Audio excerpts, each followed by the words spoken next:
بسم اللہ الرحمن الرحیم الحمد للہ رب العالمین والصلاة والسلام علی اشرف الانبیاء وسید المرسلین خاتم النبیین محمد وعلی آلہ واہل بیتہ وصحبہ اجمعین اما بعد قال اللہ تبارک وتعالی وجاہدوا فی اللہ حق جہادہ هو اجتباکم وما جعل علیکم فی الدین من حرج ملۃ ابیکم ابراہیم هو سماکم المسلمین من قبل وفی ھذا لیکون الرسول شہیدا علیکم وتکونوا شہداء علی الناس فأقیموا الصلاة وآتوا الزکاة واعتصموا باللہ صدق اللہ العظیم۔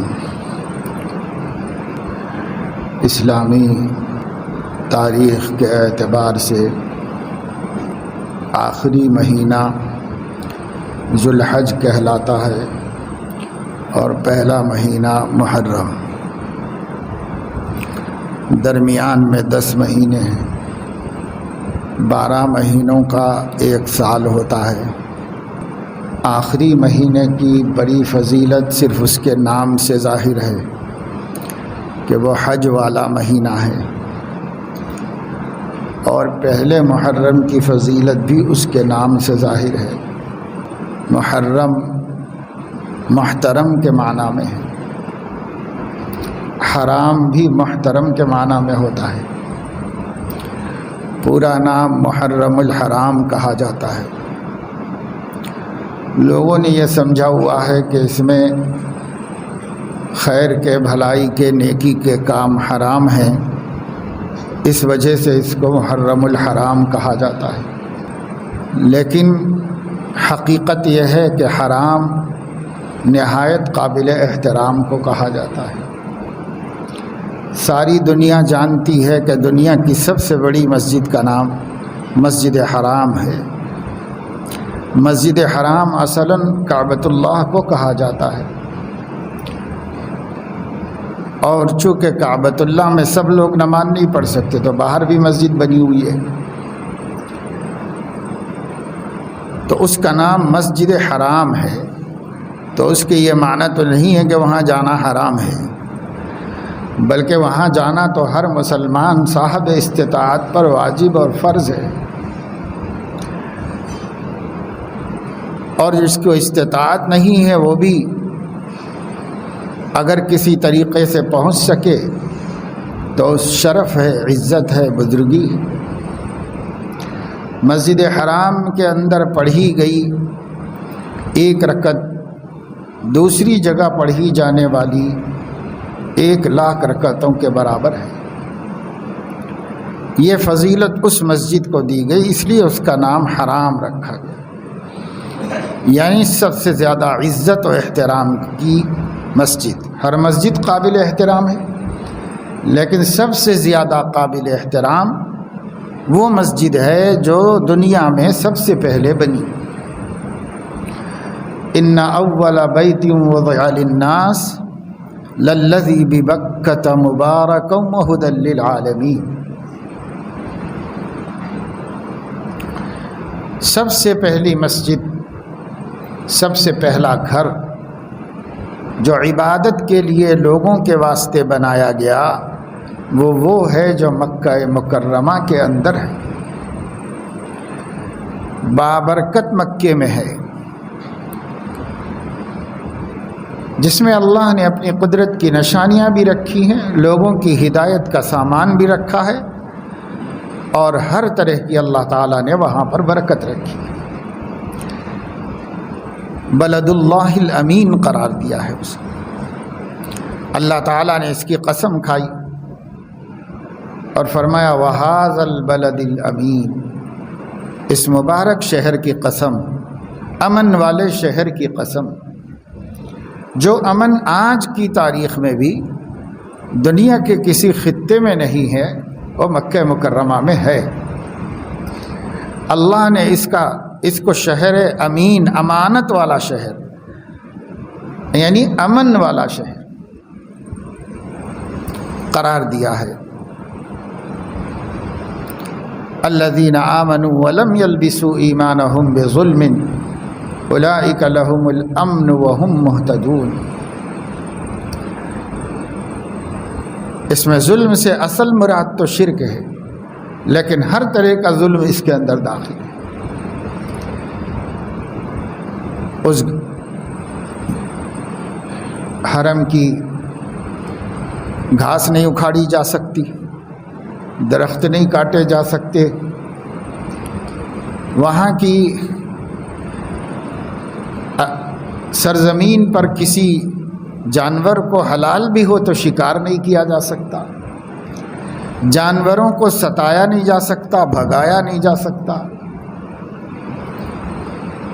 یہ سب آداب اس لیے ہیں کہ وہ بلد الامین ہے، امن والا شہر ہے، امن و امان اللہ تعالیٰ نے وہاں پر رکھی ہوئی ہے، اور اس کے خلاف کرنے والوں کو سخت وارننگ اللہ تعالیٰ نے دی ہوئی ہے۔ تو جیسے مسجد حرام ہے اور جیسے بیت اللہ ہے، اللہ کا گھر، اللہ کے گھر کے نام سے کتنی مسجدیں دنیا میں بنی ہوئی ہیں۔ ہمارے شہر حیدرآباد میں کتنی مسجدیں بنی ہوئی ہیں، اور ایک سے ایک شاندار مسجدیں بنی ہوئی ہیں۔ بے شک وہاں بھی حکمرانوں نے بہت قیمتی اور شاندار مسجد بنائی ہوئی ہے، لیکن وہ جو اصل مسجد حرام ہے بیت اللہ، وہ تو ایک سیدھا سادہ چار دیواری کا گھر ہے۔ اس گھر پر احتراماً کور چڑھا دیا جاتا ہے، باقی یہ ہے کہ وہ گھر اتنا ہی ہے، پتھروں کا بنا ہوا چار دیواری، کالے پتھر سے تعمیر کیا گیا اور صدیوں سے ایسا چلا آ رہا ہے۔ اس سے خوبصورت، اس سے شاندار، اس سے زیادہ دلربا اللہ کے گھر دوسری جگہوں پر بھی بنے ہوئے ہیں۔ یورپ میں بنے ہوئے ہیں، امریکہ میں بنے ہوئے ہیں، چائنا میں اس زمانے میں جو لوگوں نے بنائی، ایک سے ایک خوبصورت شاندار مسجدیں بنی ہوئی ہیں، اور دوسرے ملکوں میں، لیکن وہاں نماز پڑھیں گے چاہے کتنی بڑی ہو اور چاہے کتنی قیمتی ہو، چاہے کتنی خوبصورت ہو، وہاں ایک رکعت کا ثواب ایک رکعت ہی کا ہے۔ اور مسجد حرام میں اور مسجد حرام کے ایکسٹینشن میں جہاں پڑھو گے تو ایک رکعت کا ثواب 1,00,000 رکعتوں کے برابر اللہ تعالیٰ عطا فرماتا ہے۔ معمولی اضافہ نہیں ہے، اور 1,00,000 تو اللہ کا اضافہ کیا ہوا ہے، ہم اس کا تصور بھی نہیں کر سکتے کہ اللہ نے 1,00,000 کس کو کہا ہے، کس فضل کو کہا ہے، کس اضافے کو کہا ہے، ہم تصور بھی نہیں کر سکتے، لیکن اللہ نے کہا ہے اور نبی نے خبر دی ہے 1,00,000 وہاں پڑھیں گے تو عمارت کو تھوڑا ہی دیکھا گیا، بلکہ صرف اس کو دیکھا گیا کہ وہ بیت اللہ ہے، اللہ کا گھر ہے۔ ہم بھی احترام کرتے ہیں، ہم بھی بڑی عزت کرتے ہیں، جہاں بھی دیکھتے ہیں بہت سے اللہ کے بندے، آج کل تو خیر اس دور میں ادب احترام نام کی چیز رہ گئی نہیں ہے مسلمانوں میں، لیکن چند برس پہلے تک اگر اس کی فوٹو بھی نظر آ جائے تو لوگ اس کا احترام کرتے تھے کہ یہ بیت اللہ ہے، یہ بیت اللہ کی فوٹو ہے، یہ اس کی تصویر ہے، اس کا بھی احترام لوگ کرتے تھے۔ تو کیوں کرتے ہیں؟ شہر بیت اللہ ہونے کی وجہ سے۔ تو پھر غور کرنے کی ضرورت ہے کہ جیسے ایک جگہ کو حضور علیہ السلام نے اللہ کی طرف منسوب کیا تو اس کا احترام، اس کی عظمت و محبت ہمارے دلوں میں بیٹھ گئی، ایسے ہی ایک وقت کو اللہ کے رسول صلی اللہ علیہ وسلم نے اللہ کی طرف منسوب کیا، وہ وقت محرم کا ہے۔ حضور علیہ السلام سے پوچھا گیا کہ ای الصیام افضل یا رسول اللہ، نفل روزوں کے بڑے ثواب ہیں، بڑا اجر ہے، روزہ تو بہت بڑا عمل ہے، روزہ ایک ایسا عمل ہے جس کا ثواب اللہ نے مقرر نہیں کیا ہے، باقی سارے اعمال کا ثواب مقرر کر دیا ہے، روزے کا نہیں مقرر کیا کہ میں خود دوں گا، جب دوں گا تو میں دوں گا۔ تو صحابہ روزہ رکھتے تھے کثرت سے، نفل روزے. ان کے ذہن میں خیال آیا کہ برس کے 12 مہینوں میں ایک مہینے میں تو روزے فرض ہیں، باقی 11 میں جب چاہے رکھ سکتے ہیں، تو پوچھیں کہ کب رکھنے میں زیادہ ثواب ہے، کب رکھنا زیادہ افضل ہے. تو سوال کیا کہ ای الصیام افضل یا رسول اللہ، سب سے زیادہ ثواب کا روزہ نفل کون سا ہے، کب رکھنا ہے؟ تو حضرت صلی اللہ علیہ وسلم نے ارشاد فرمایا افضل الصیام بعد صیام رمضان صیام شہر اللہ المحرم. رمضان کے روزوں کے بعد سب سے زیادہ ثواب کے لیے افضل روزہ نفل اگر ہے تو وہ اللہ کے مہینے محرم کا ہے. شہر اللہ، اللہ کا مہینہ. تو بیت اللہ کہنے پر اس اینٹ پتھر کی قیمت اتنی کیوں بڑھ گئی؟ بیت گھر تو بہت ہیں، اس گھر کی قیمت کیوں بڑھ گئی؟ وہ تو کچھ بھی نہیں ہے، چند پتھروں کا مجموعہ ہے. اس کی قیمت، اس کی قدر، اس کی منزلت ہر مومن کے دل میں اتنی کیوں بڑھ گئی؟ صرف اس لیے بڑھ گئی کہ وہ گھر بناوٹ کے اعتبار سے کتنا معمولی کیوں نہ ہو، لیکن اسے اللہ سے جوڑ دیا گیا اور اسے بیت اللہ کہہ دیا گیا، اللہ کا گھر. بس اللہ کی نسبت سے جیسے اللہ عظیم ہے، اس گھر کی عظمت بھی ہمارے دل کے اندر پیدا ہوگی. اسی طریقے سے جب محرم کے مہینے کو اللہ کے نبی نے شہر اللہ کہا، اللہ کا مہینہ، تو مہینے تو 12 ہیں، سب مہینے ہی ہیں، لیکن اس مہینے نے اللہ کی نسبت کی وجہ سے اپنی عظمت اور اپنے احترام میں اضافہ کر دیا. نہایت محترم مہینہ، نہایت بابرکت مہینہ محرم کا مہینہ ہے. لیکن پتہ نہیں لوگوں کو کس نے بتا دیا کہ یہ نحوست کا مہینہ ہے، یہ بے برکتی کا مہینہ ہے. نام بدلتے ہیں تو خیال بدل جاتا ہے، تصور بدل جاتا ہے. عام طور سے ہمارے علاقوں میں محرم کے مہینے کو محرم کہنا لوگوں نے چھوڑ دیا اور اس کی جگہ پر شہادت کا مہینہ بولنا شروع کیا. یہ کون سا مہینہ؟ یہ شہادت کا مہینہ ہے، ایسے کہنا شروع کیا، نام بدل دیا.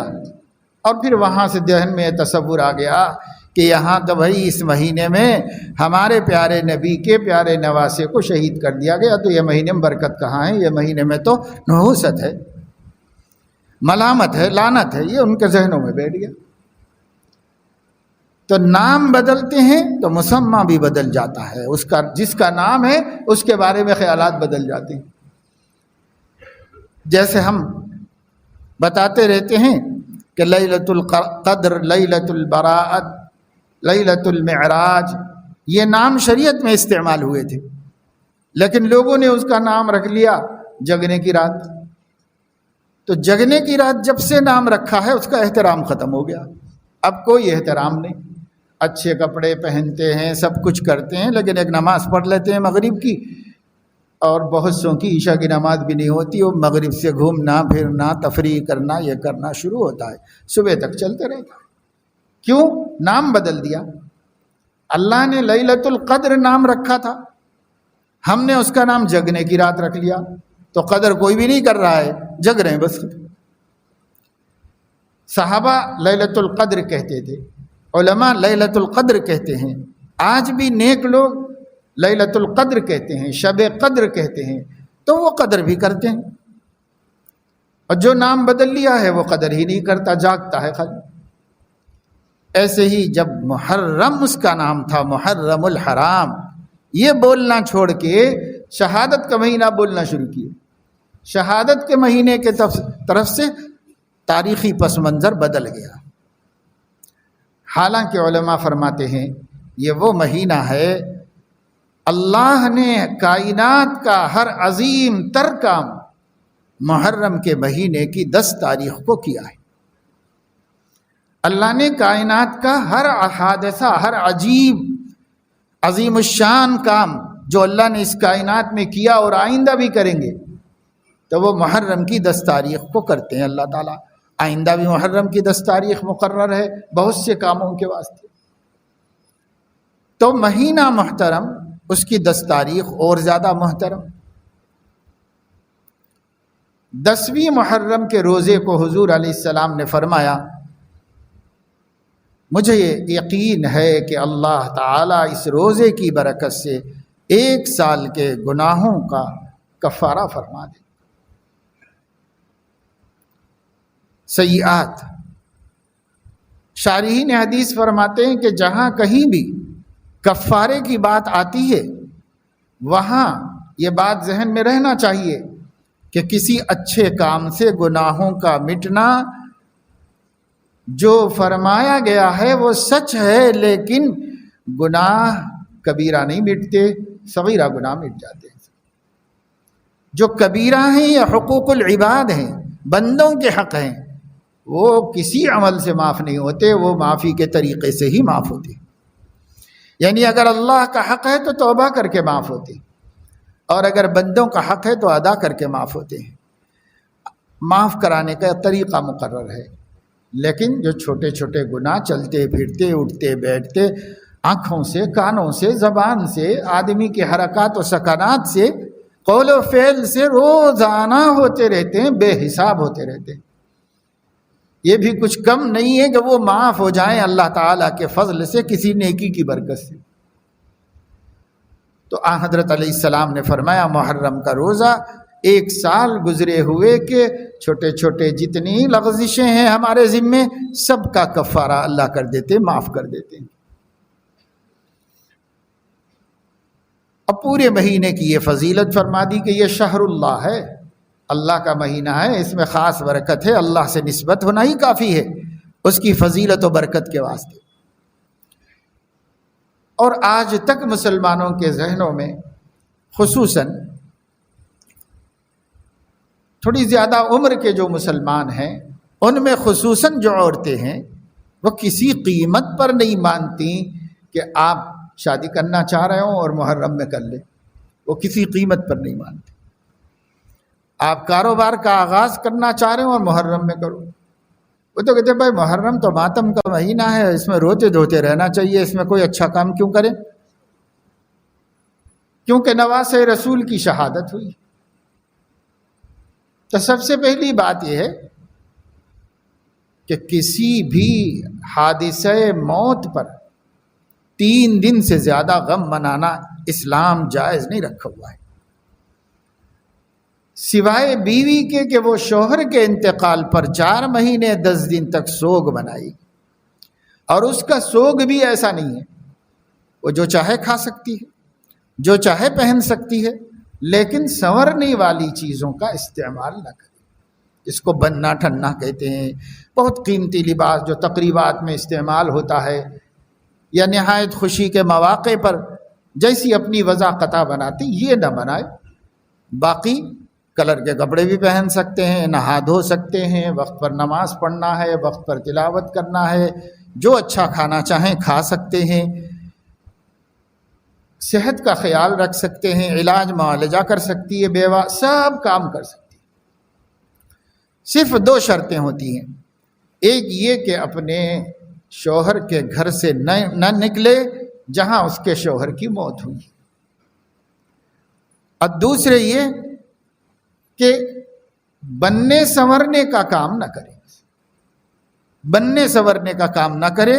یہ 2 شرطوں کے ساتھ 4 مہینے 10 دن گزار کے پھر وہ بھی آزاد ہو جاتی۔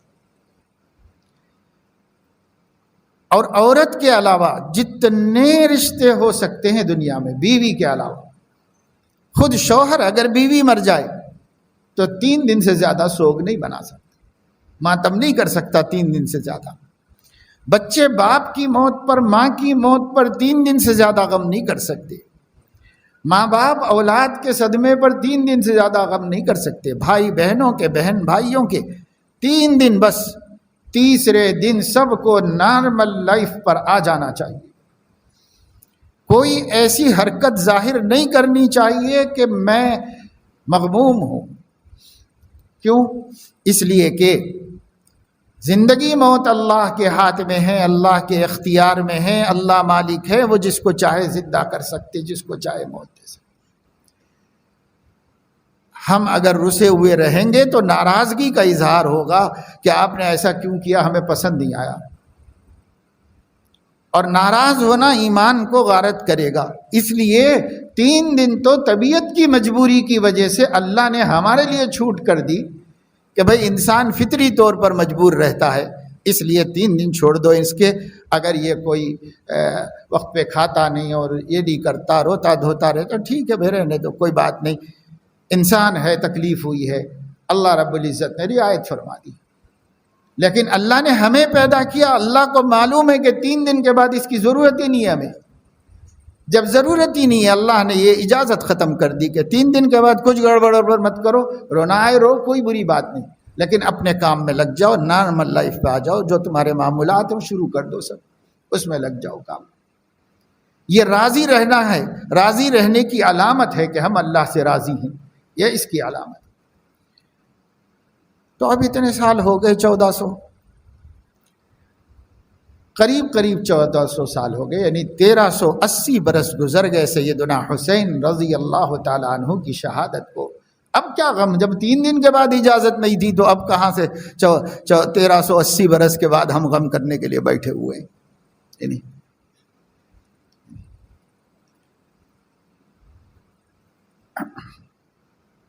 تو جو لوگ کرتے ہیں وہ جانیں، ان کا عقیدہ جانیں۔ ہم تو مسلمانوں سے، سنیوں سے بات کر رہے ہیں۔ سنی مسلمان اس کو کہا جاتا ہے جو اہل السنت والجماعت کے طریقے پر ہو۔ سنی مسلمان اس کو کہا جاتا ہے جو سیدنا محمد الرسول اللہ صلی اللہ علیہ وسلم اور ان کے صحابہ کے طریقے پر ہو۔ اور شیعہ مسلم اس کو کہا جاتا ہے جو حضور علیہ الصلاۃ والسلام کے صحابہ سے ناراض ہوں اور ان کا اپنا طریقہ ہو زندگی گزارنے۔ ان کو شیعہ مسلم کہا جاتا ہے دنیا میں۔ ان میں بعض مسلم کہے جا سکتے ہیں اور بعض کٹر پسند ایسے ہیں کہ مسلم بھی نہیں کہے جا سکتے۔ دونوں طرح کے لوگ ہیں ان کے اندر، لیکن ہم ان سے بات نہیں کر رہے ہیں۔ ان کی مرضی ہے کہ وہ جو چاہیں کریں، ہر ایک کا دین ہے، لکم دینکم ولی دین۔ ہمارا دین کیا سکھاتا ہے؟ ہم اہل السنت والجماعت کا دین کیا تھا جو نبی سے اور صحابہ سے ہم تک پہنچا ہے؟ خود یہ حدیث سیدنا حسین رضی اللہ تعالیٰ عنہ نے، سیدنا حسن رضی اللہ تعالیٰ عنہ نے اپنی والدہ سے روایت کی ہے، سیدہ فاطمہ رضی اللہ تعالیٰ عنہ سے۔ اور سیدہ فاطمہ رضی اللہ تعالیٰ عنہ نے حضور علیہ الصلاۃ والسلام سے روایت کی ہے کہ جس کو کوئی مصیبت پیش آئے وہ مصیبت پر فوراً کہے انا للہ و انا الیہ راجعون، اور اس کے بعد یہ مصیبت جب جب اس کو یاد آئے تو اس کو چاہیے کہ انا للہ و انا الیہ راجعون دوہرا لے۔ جب بھی یاد آئے، چلو 1400 سال کے بعد یاد آئے، آج ہمیں یاد آ جائے کہ ہمارے آقا کے پیارے چہیتے نواسے کو شہید کر دیا گیا تھا ظلم اور جبر کے ساتھ، قسمہ پرسی میں، غریب الوطنی میں، پردیس میں۔ ہر مصطفیٰ سے نسبت رکھنے والے کے دل میں غم ہوگا، تکلیف ہوگی، ہمیں بھی ہوگی، لیکن ہمیں خود حضرت حسن کیا فرما کے گئے ہیں، حضرت فاطمہ کیا فرما کے گئی ہیں، حضور علیہ السلام کیا فرما کے گئے ہیں؟ انا للہ و انا الیہ راجعون پڑھو، اللہ سے راضی رہو، اپنے کام میں لگے رہو، اللہ سے راضی رہو۔ تو سنیوں کو تو چاہے کتنا بڑا حادثہ یاد آ جائے، کیا سیدنا حسین کی شہادت سے بڑا کوئی واقعہ نہیں ہے اسلام کی تاریخ میں؟ سیدنا حسین سے زیادہ بڑی شہادت سیدنا علی کرم اللہ وجہہ کی، ان کے والد کی ہے۔ ان کے بھائی حضرت حسن کو زہر کھلا کے شہادت ہی کی نیند سلایا گیا ہے۔ حضرت حسن تو ان سے بڑے بھائی ہیں، وہ بھی غم کے قابل ہیں۔ ان کے ابا حضرت علی بھی، جن کو شہید کیا گیا ہے، آج تک دنیا کو نہیں معلوم کہ سیدنا علی کرم اللہ وجہہ کا سر کہاں دفن ہے اور دھڑ کہاں دفن ہے۔ کیا وہ غم کے قابل نہیں؟ سیدنا عثمان ابن عفان رضی اللہ تعالیٰ عنہ جو حضرت علی کے ساڑو بھی تھے اور حضور علیہ السلام کے وہ بھی داماد تھے، 2 بیٹیوں سے داماد تھے، اسی لیے ذو النورین کہا جاتا ہے۔ نور ایک روشنی کو کہا جاتا ہے، نورین 2 روشنیوں کو کہا جاتا ہے۔ ذو النورین 2 روشنیوں والا حضرت عثمان کا خطاب ہے، ذو النورین، کیونکہ 2 حضور کی بیٹیاں ان کی زوجیت میں رہی ہیں، ایک کے بعد ایک، اس لیے ذو النورین کہلاتے ہیں۔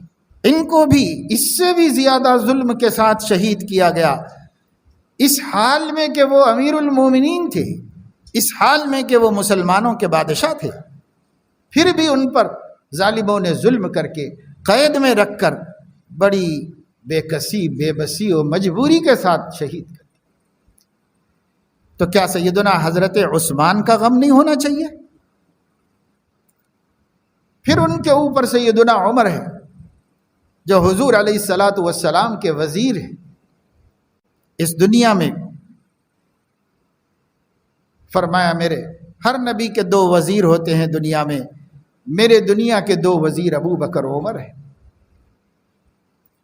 حضور علیہ السلام جب کسی کے سامنے کوئی بات رکھتے اور وہ اس بات پر تعجب کرتا، بعض باتیں تعجب کی ہوتی ہیں، جیسے میں کئی دفعہ سنا چکا ہوگا آپ لوگوں کو کہ ایک آدمی بیل پر بیٹھ کر جا رہا تھا کہیں، صحیح بخاری میں حدیث ہے کہ ایک آدمی بیل پر بیٹھ کے جا رہا تھا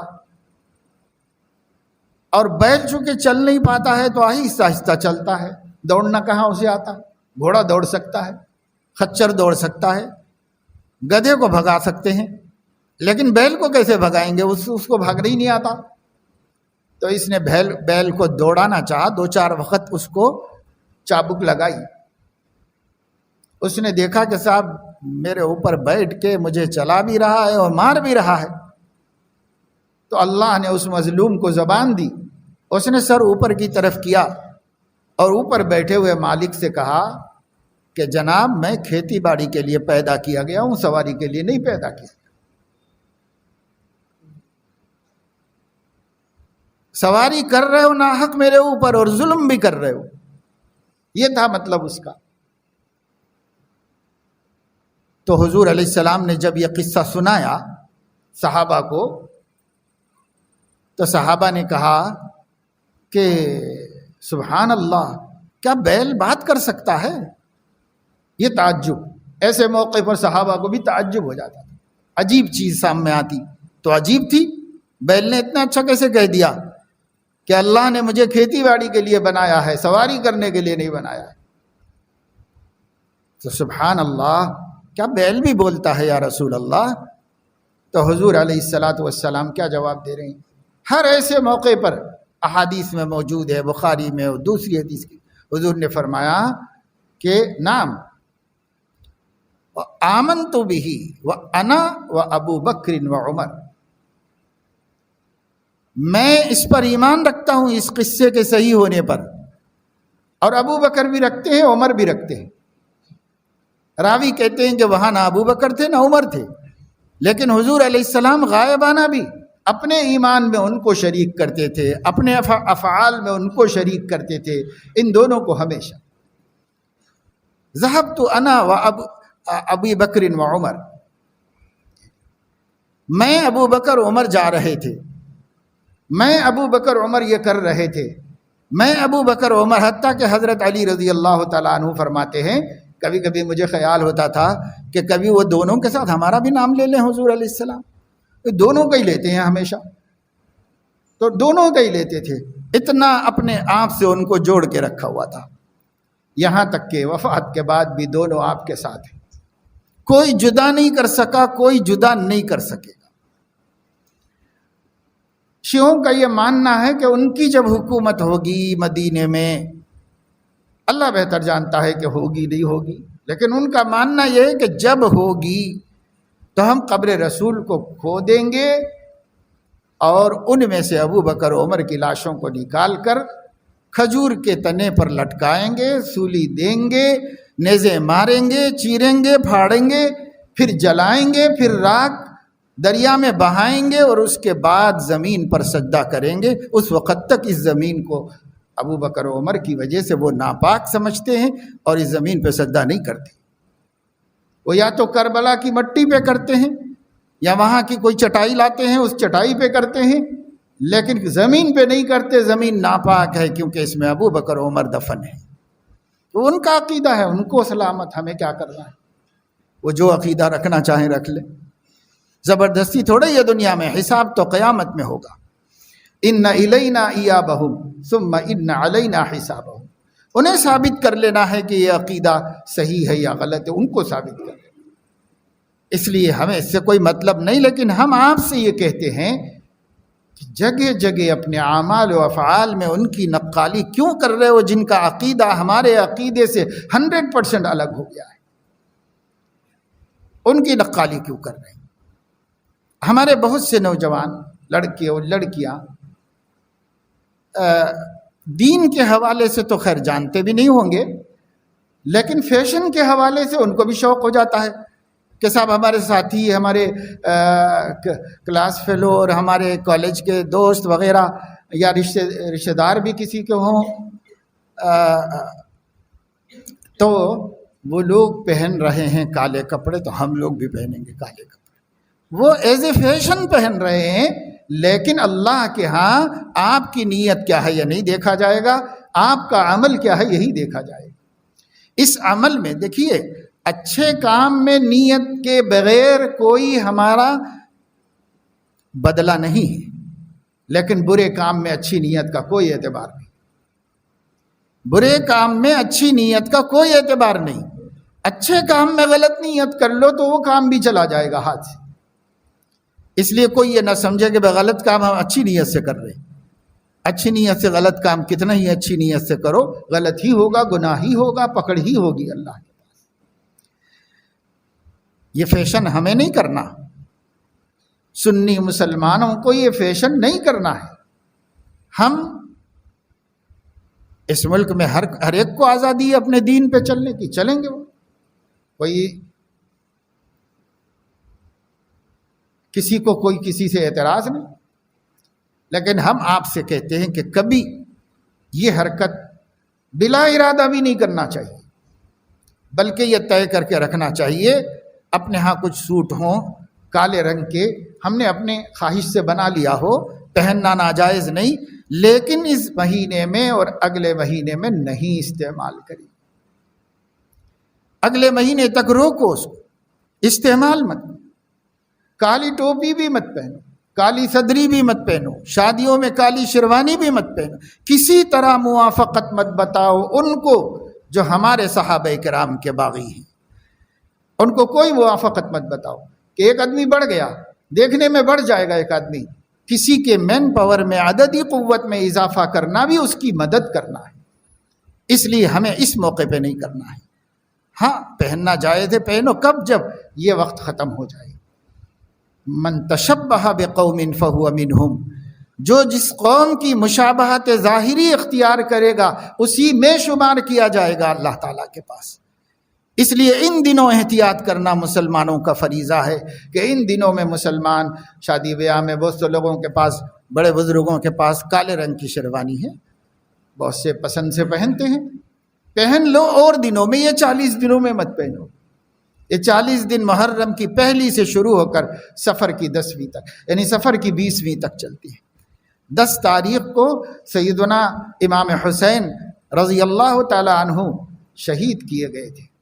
محرم کی 10 تاریخ کو شہید کیے گئے تھے۔ اب 10 تاریخ کے بعد 40واں کرتے ہیں 20 سفر کو، اگلے مہینے کی 20 تاریخ کو۔ روافظ کے ہاں ان کا 40واں ہوتا ہے۔ اس وقت تک وہ اپنے خاص لباس میں ہوتے ہیں، ماتم کا لباس اس کو کہتے ہیں۔ ہمارے نبی نے ہمارے عقیدے کے مطابق 3 دن سے زیادہ ماتم کی اجازت نہیں دی، اور ماتم میں بھی کوئی خاص وضع اختیار کرنے کی اجازت نہیں دی۔ اس وجہ سے ہم اس میں شرکت کسی بھی طریقے سے نہ کریں۔ بسا اوقات مجمع بڑھ جانا بھی ایک طاقت ہوتا ہے، ایک مدد ہوتی ہے، تو ہمیں اس سے احتیاط کرنا چاہیے۔ اب آپ کی پسند ہے، پہنی ہے، لیکن 20 سفر کے بعد ربیع الاول کا مہینہ شروع ہونے کے بعد پہن لیجئے، کوئی حرج کی بات نہیں ہے۔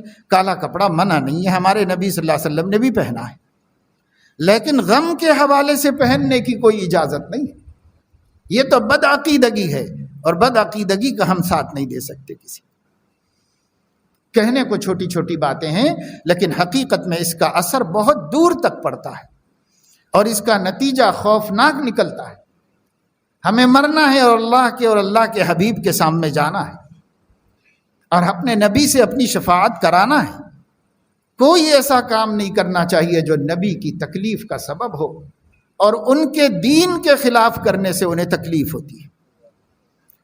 یہ ان کا دین نہیں ہے جو روافظ کر رہے ہیں، مختلف محلوں میں ہیں بھائی ٹھیک ہے، ہم کسی سے جھگڑ نہیں رہے، کسی سے بھیڑ نہیں رہے، تمہارا دین تمہارے ساتھ ہے بھائی ٹھیک، اللہ کو آپ کو جواب دے لینا ہے، آپ کو ثابت کر لینا ہے، مگر میرے پاس جو دین ہے اس میں کوئی گنجائش نہیں، اس لیے ہم تو نہیں کریں گے کچھ بھی۔ مودت محبت، بعض لوگ کہتے ہیں بھائی دوست کی محبت میں، دوست کی دوستی میں، تو زیادہ بڑا دوست نبی ہے یا زیادہ بڑا دوست شیعہ ہے آپ کا؟ کون زیادہ بڑا دوست ہے؟ اگر نبی دوست ہیں، صحابہ دوست ہیں، تو نبی کے اور صحابہ کے دشمنوں سے ہم علیحدہ ہیں، ہم ان کی دوستی کے مقابلے میں ان کی دوستی بچا کے رکھیں۔ اللہ ولی الذین آمنوا یخرجہم من الظلمات الی النور، اللہ ایمان والوں کا ولی ہے، دوست ہے، اور دوستی کا حق یہ ادا کرتا ہے کہ انہیں بے دینی کے اندھیروں میں سے نکال کر سنت کی روشنی میں لاتا ہے، بدعت کے اندھیروں میں سے نکالتا ہے، شرک کے اندھیروں میں سے نکالتا ہے، کفر کے اندھیروں میں سے نکالتا ہے، نکال کے کیا کرتا ہے؟ الی النور، روشنی میں لاتا ہے، ایمان کی، توحید کی، اتباع سنت کی، حب رسول کی روشنی میں لاتا ہے۔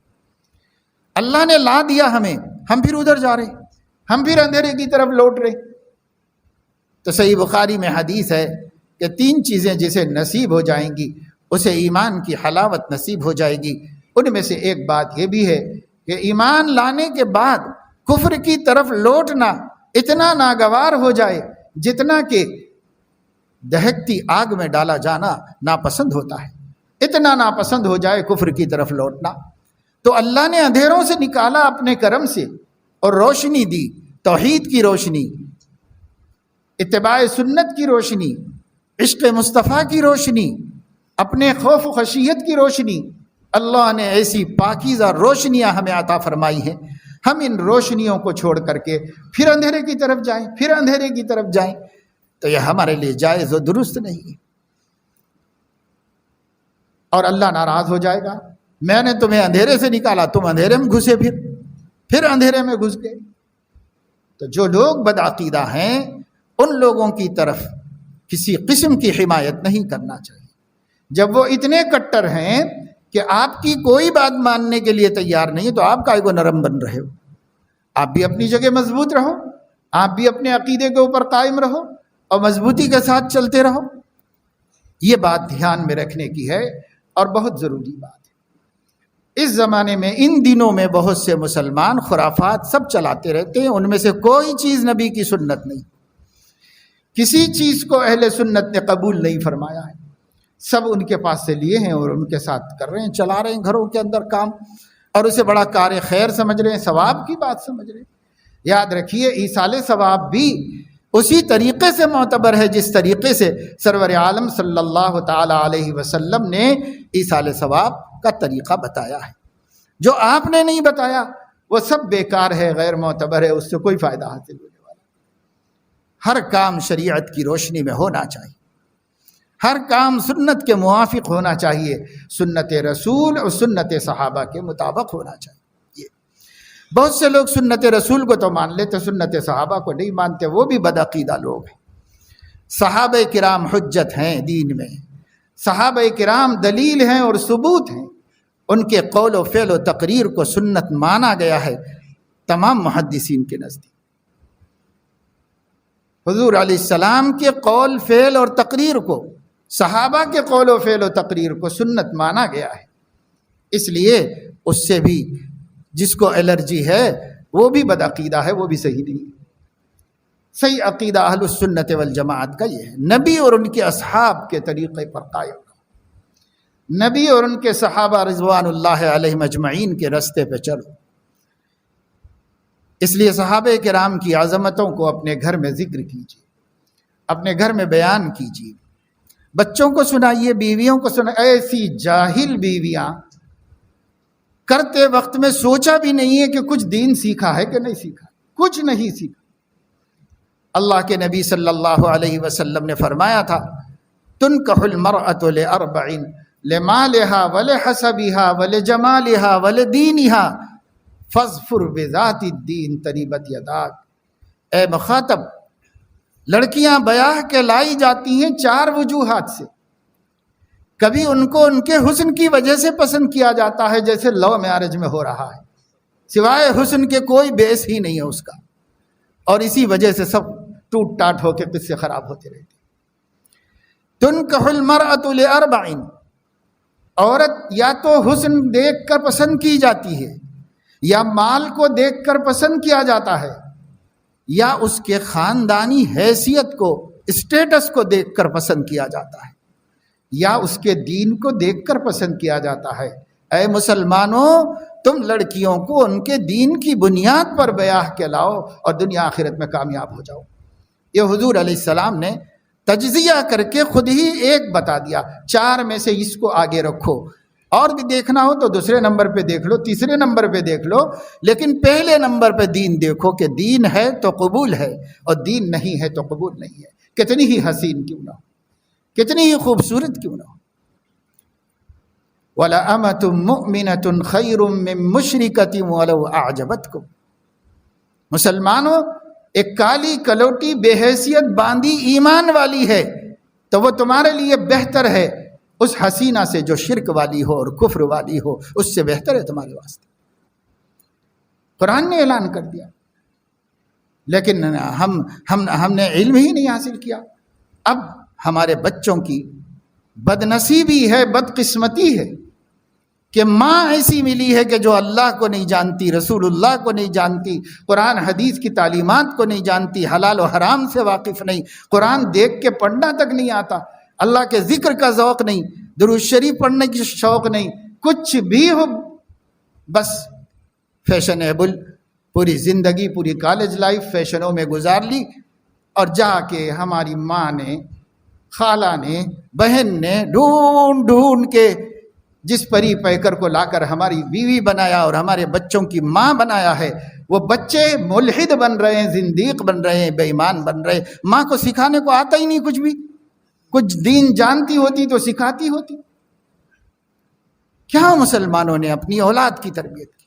ارے بیٹیاں ہیں، ہر بیٹی والے کو سوچنا چاہیے کل یہ بیٹی کسی کی ماں بننے والی ہے، اسے مجھے مومنہ کاملہ بنانا چاہیے، اسے مجھے اخلاق والی بنانا چاہیے، اس کو مجھے تربیت کر کے، ٹریننگ کر کے اللہ والی بنا دینا چاہیے، نبی کے چاہنے والی بنا دینا چاہیے، اس واسطے کہ کل میری بیٹی کسی کی ماں بنے گی، اور جب اس کی ماں بنے گی وہ بے دین ہوگی تو اپنی نسل کو برباد کرے گی، خراب کرے گی۔ لیکن نہیں، آپ کی محبت اس پر ڈیپینڈ کرتی ہے کہ امی ابا تو خیر چلا گیا، ممی پپا کہنا آ جائے تو ایک اسٹینڈرڈ کرسچن مشنری کے اندر لے جا کر ڈال دینا ہے۔ یہ محبت ہے آپ کی۔ اچھا پڑھے، کالجوں میں جائے، کوئی اعلیٰ سے اعلیٰ تعلیم دلانا، بس اسی پر محبت آپ کی پوری ہے کہ صاحب اپنے بچے ہیں پڑھانا لکھانا چاہیے، اپنے بچے ہیں قابل بنانا چاہیے، بچی لکھی پڑھی ہوگی تو اچھے گھرانے میں جائے گی، بچی لکھی پڑھی ہوگی تو ایسا ہوگا ویسا ہوگا۔ لیکن بھائی وہاں جا کے بھی کیا ہوگا؟ اتنے واقعات ہمارے سامنے ہیں زندگی میں کہ سب آج نکاح تھا، آج ہی انتقال ہو گیا، نکاح ہوا بھی نہیں، تو اس کی پڑھائی نے اس کو کیا نفع دیا؟ اب تو اس کو اللہ فرشتے فوراً یہی پوچھنے والے ہیں کہ من ربک ما دینک، وہ یہی پوچھنے والے ہیں، وہ تو سکھایا ہی نہیں آپ نے، وہ تو سکھایا ہی نہیں۔ اور بعد شادی کے بعد مر گئے، بعد جوانی میں مر گئے، چلو پوری زندگی پا کے 60-70 برس کی کھوسٹ عورت بن کے مرے تو بھی مرنے کے بعد سوال یہ تو نہیں ہے کہ تمہارے پاس ڈگری کون سی ہے، یہ سوال تو نہیں ہے کہ تم نے کہاں تک پڑھا تھا، یہ سوال تو نہیں ہے قبر میں. سوال قبر کے اندر صرف یہ ہے تمہارا رب کون ہے، تمہارا دین کیا ہے، یہی سوال ہے. وہ تو ہم نے سکھایا ہوا نہیں اس کو. بلکہ علماء فرماتے ہیں کہ دنیا میں زبان آدمی کے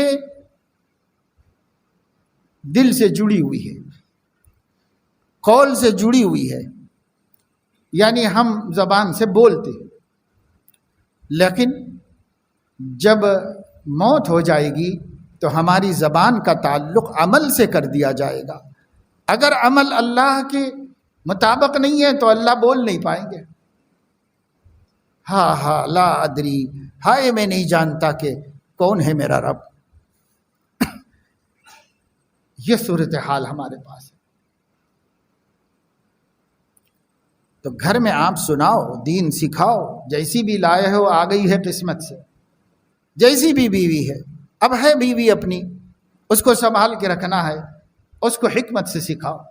ہمارے عقیدے کیا ہیں، ہمارا دین کیا ہے، ہمارے نبی کی زندگی کیسی ہے اور کتنی پیاری ہے، ہمیں کس کے جیسا بننا چاہیے، ہمیں کس کو اپنا ماڈل اور آئیڈیل بنانا چاہیے. سیدہ فاطمہ کو، سیدہ عائشہ کو، سیدہ ام سلمہ کو، ازواج مطہرات کو، بنات طاہرات کو، صحابہ کرام کی بیویوں اور بیٹیوں کو، ہمیں کس کو بنانا ہے اسوہ حسنہ؟ یا آج کل بے حیا و بے حجاب سڑکوں پر، شاپنگ مالز میں، بازاروں میں، مارکیٹوں میں تتلیوں کی طرح بے حیا اڑنے والی پھرنے والی ننگی تڑنگی ہمارے لیے اسوہ ہیں؟ یا باحیا اللہ سے ڈرنے والی، اللہ اور رسول کی محبت میں جینے والی سیدہ فاطمہ ہمارے لیے اسوہ ہے حسنہ؟ کل ادھر میں دارالشفا سے کہیں سے گزر کے آ رہا تھا تو ساتھ بیٹھے ہوئے ایک نوجوان نے کسی بینر پہ دیکھ کے پڑھا کہ اس پر انگلش میں لکھا ہوا تھا کہ جینا ہے تو علی کی طرح جیو، مرنا ہے تو حسین کی طرح مرو. تو میں نے کہا واقعہ کتنی پیاری بات ہے. حقیقت میں یہی بات ہے کہ آپ کو جینا ہے تو آپ سیدنا علی بنو، اور اگر آپ کو مرنا ہے تو سیدنا حسین کی جرت کی، جسارت کی، شہادت کی موت مرو. بہت بڑی بات ہے، ہر مومن کے دل کی آرزو اور تمنا ہے. لیکن ہم نے کہا اللہ انہیں بھی توفیق دے جنہوں نے یہ لکھ کے لگا دیا ہے یہاں پر کہ وہ علی جیسے جئیں اور حسین جیسے مرے. اللہ توفیق ان کو بھی دے، ہمیں بھی دے توفیق. تو باتیں بسا اوقات بہت اچھی ہوتی ہیں، لیکن خود ہم اس پہ چل رہے کہ نہیں چل رہے ہیں اس کی کوئی ہمیں تحقیق نہیں ہوتی، کوئی اطمینان نہیں ہوتا. تو اچھی باتوں سے کام تھوڑی چلے گا.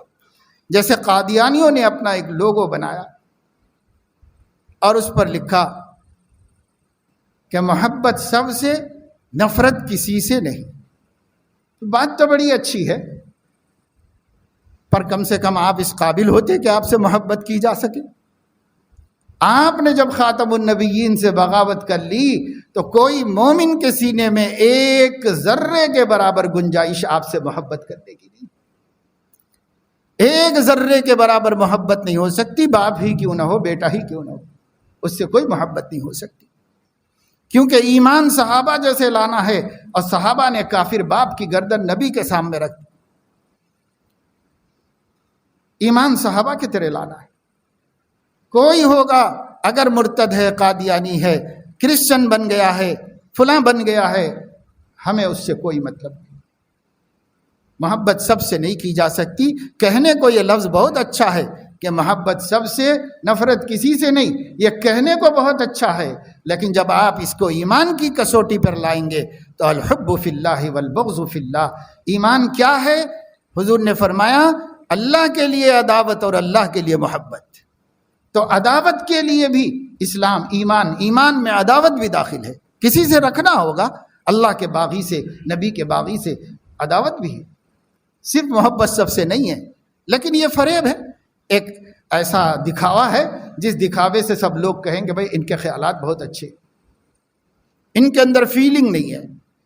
تو دھوکے کے جملوں سے کام نہیں بنے گا. کام بنے گا، عمل کی کسوٹی پر اللہ ہر بندے کو رکھ کے دیکھے گا. ہر ایک کا حساب قیامت میں ہونے والا ہے. ہر ایک کو اس کے عمل پر اللہ دیکھے گا، عمل ہمارا کیسا ہے.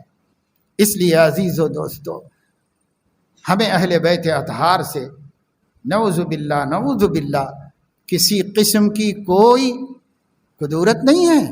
ہمارا ماننا یہ ہے کہ اہل بیت سے کدورت ہوگی، میل ہوگا تو ایمان بھی خطرے میں ہوگا.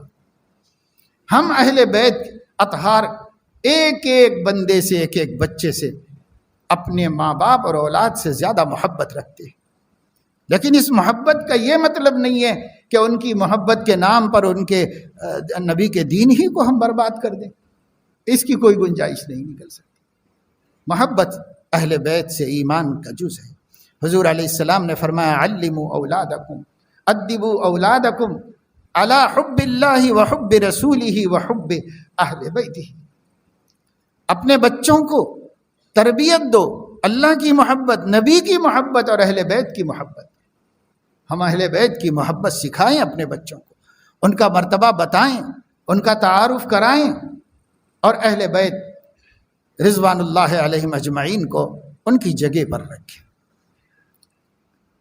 جنہوں نے یہ عقیدہ بنایا کہ اہل بیت جو ہے خدا کی خدائی میں شریک ہیں، اہل بیت جو ہیں وہ دنیا کے حکمراں ہیں، اور اہل بیت جو ہیں وہ بادلوں میں بیٹھ کر دنیا پر اپنی حکومت چلاتے ہیں، اور اہل بیت ایسے اہل بیت ایسے، تو یہ سب تم کہاں سے لائے ہو؟ نہ قرآن میں ہے نہ حدیث میں، تو کہاں سے لائے؟ تو وہ کہیں گے کہ تمہارے پاس صحیح قرآن نہیں ہے، ہمارے پاس صحیح قرآن ہے، ہم صحیح قرآن میں سے لائے ہیں. یہ تو ایسا کوئی قرآن نہیں ہے. اس قرآن کے علاوہ جس کا نام مصحف عثمانی ہے، جس کو سیدنا عثمان ذی النورین نے تمام صحابہ کو جمع کر کے امت کے لیے ریکارڈ بنا کر سرکاری خزانے میں محفوظ کر دیا تھا، اور پوری دنیا کو پابند کیا گیا تھا جو بھی قرآن پڑھے گا اس قرآن کے مطابق، کیونکہ یہی حضور پر نازل ہوا ہے اور اس کے علاوہ کچھ بھی نازل نہیں. اس زمانے ہی میں شیعوں نے یہ بات پھیلائی تھی. اس لیے صحیح بخاری میں ہے کہ کچھ صحابہ حضرت علی رضی اللہ تعالیٰ عنہ کے پاس آئے. حضرت علی رضی اللہ تعالیٰ عنہ سے انہوں نے سوال کیا کہ کیا قرآن مجید کے علاوہ بھی آپ کے پاس کچھ اور باتیں ہیں، یا قرآن کی کچھ چیزیں رہ گئی ہیں جو آپ کے پاس امانت ہے؟ سیدھے جا کر حضرت علی ہی سے پوچھ لیا جن کے بارے میں کہتے تھے کہ ان کے پاس ہے. تو حضرت علی رضی اللہ تعالیٰ عنہ نے فرمایا میرے پاس قرآن کے علاوہ اور کچھ بھی نہیں. جو قرآن تم جانتے ہو اسی قرآن کے علاوہ میرے پاس کچھ بھی نہیں ہے سوائے اس صحیفے کے جو میری تلوار کے مٹھ میں بندھا ہوا ہے. کوئی پیپر، کوئی اس زمانے کا لکھا ہوا کاغذ ہرن کی جھلی پہ لکھا جاتا تھا، درخت کی چھال پہ لکھا جاتا تھا، تو اس زمانے کا کوئی صحیفہ جو میری تلوار کے مٹھ میں بندھا ہوا ہے، اس کے علاوہ اور کچھ میرے پاس نہیں. تو پوچھا کہ اس میں کیا ہے؟ آپ ہی بتا دیجئے کہ اس میں کیا بات ہے، کیا وہ قرآن کے علاوہ ہے؟ کہا نہیں، وہ قرآن کے علاوہ نہیں. حضور اکرم صلی اللہ علیہ وسلم نے دیت کے کچھ احکام بتائے تھے. دیت یعنی ایک دوسرے کی جان کو نقصان پہنچایا جائے تو یا تو قصاص ہے یا پھر اس کا تاوان ہے.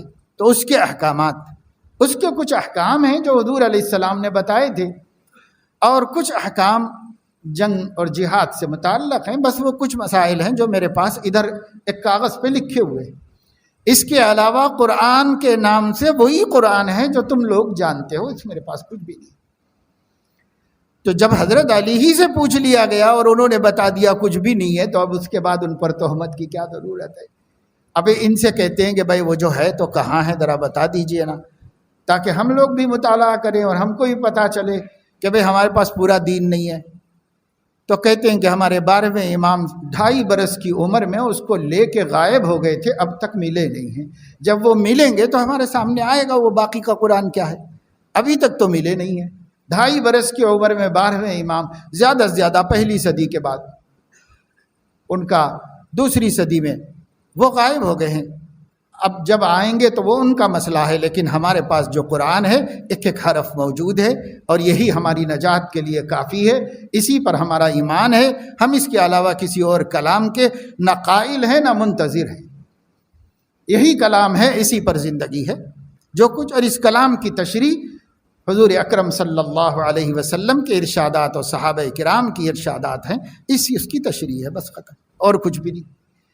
اس میں کوئی ایسے مراسم کی اجازت نہیں ہے کہ آپ محرم میں خوشی نہ کریں، شادی نہ کریں، محرم کے اندر آپ اچھے کام نہ کریں، محرم کے اندر آپ کالے کپڑے پہنیں، محرم کے اندر عورتیں چوڑیاں نہ پہنیں، زیور نہ پہنیں، محرم کے اندر عورتیں میلی کچیلی اور سادے لباس میں زندگی گزاریں، اور محرم میں آپ شربت تقسیم کریں، محرم میں آپ روٹ کھائیں، یہ کریں۔ وہاں تو بوند بوند کو ترس کے جان دے دیا اہل بیت، اور یہاں پر مزے ہو رہے ہیں صاحب، جدھر دیکھو کھایا جا رہا، ان کے نام پہ کھا رہے۔ محبت ہوتی تو ان کے نام پہ پیاسے رہ کے دکھاتے۔ ان کو تو پانی کا ایک قطرہ نہیں ملا، لوگوں نے روک دیا، اور آپ دودھ کا شربت پی کر کے خوش ہو رہے ہیں کہ صاحب ہم غم حسین منا رہے ہیں، ہم غم حسین منا رہے ہیں۔ کیا کر رہے ہیں؟ مثل مشہور ہے کہ ماں پانی مانگتی رہی تو وہ بیٹا دیا نہیں، کچھ کام میں مصروف ہوں، اور جب وہ مر گئی تو اس کے قبر پہ لا کے بھینس باندھ دی کہ دودھ پیو جتنا پینا ہے، پانی نہیں پلا سکا، میں دودھ پلانے لایا ہوں، تو اب کیا پیے گی وہ؟ جب حضرت حسین کو مدد کی ضرورت تھی تو میں تفصیل میں ہی جا سکتا، تاریخ پڑھ لو کہ کس نے غداری کی تھی ان کے ساتھ میں، اور جب وہ دنیا سے چلے گئے تو اب سب وفادار بنے ہوئے ہیں، اور سب ان کے جو ہے چاہنے والے بن گئے۔ اللہ ہدایت دے، صحیح سمجھ دے، صحیح علم نصیب فرمائے، ہمارے گھروں سے جہل اور تاریکی کو ختم فرمائے اللہ رب العزت، اور اس کی جگہ پر علم کی روشنی لائے، اور اللہ تعالیٰ تمام مراسم سے، بدعات سے، خرافات سے مسلمانان امت کی حفاظت فرمائے۔ مجدد الفسانی رحمۃ اللہ علیہ فرماتے ہیں کہ میں ہر بدعت کو دین کی بنیادوں پر کدال کی طرح دیکھ رہا ہوں، سب بل کی طرح دیکھ رہا ہوں، دین کی بنیادیں کھوکھلی کر رہی ہیں بدعتیں، اور ہم اسی میں مبتلا ہیں، رسم و رواج کے نام پہ مبتلا ہیں۔ میں تو آپ سے کہوں گا، چاہے آپ قبول کریں نہ کریں، یہ 2 مہینے صبر کرو، بیکریوں میں کتنے شاندار روٹ کیوں نہ آتے ہوں، یہ چلائے گئے ہیں وہاں سے، آپ اس کو مت اختیار کرو، آپ صبر کرو، آپ کو کھانا ہے تو اس کے بعد کھاؤ، اس کے بعد بنا لو، کچھ بھی کرو، لیکن اس میں صبر کرو اگر چاہتے ہو کہ نبی کی شفاعت ملے، ورنہ نبی اپنے دین کے باغیوں کی شفاعت نہیں کریں گے۔ اس لیے بہت بڑا خطرہ ہے ایسے کام کرنے سے جو دشمنان دین و اسلام نے وجود دے کے پھیلا دیے ہیں، اور ہم اسے ایک رسم سمجھ کے، ہمارے سنیوں کے گھروں میں کبھی نہیں تھے وہ نواب میر عثمان علی خان، اس ملک کے آخری بادشاہ، کچھ دن کے لیے شیعہ بن گئے تھے، چند برس تک وہ شیعہ تھے، اور انہوں نے اپنے گھر میں بہت سی بہویں شیعہ خاندانوں کی لے کے آئی تھیں۔